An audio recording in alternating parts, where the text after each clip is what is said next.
Hey, this is Lee Bible in Real Life. So now as we're going back in the story, we see in 1 Kings 15 and 1 Chronicles 16, I believe, 13, 14, it says that now the kings of the northern kingdom and the southern kingdom are fighting each other. We see Jeroboam did not follow God. We see Rehoboam was not following God. We see Abijah was not following God. But then there was a king named Asa. And Asa did what was right in the eyes of the Lord.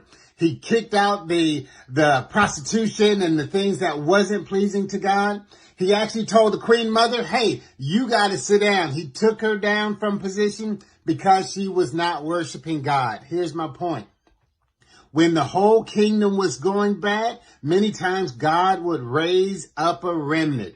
God raised up King Asa to instill godliness back into the kingdom. If your surroundings are crazy, if it seems like, hey, no one is listening to God or following God, God may be raising you to change the standard, to set the standard, and be that voice of God in that situation, okay? Stand up, be Asa, be a king that will serve God. All right, bye-bye, everybody.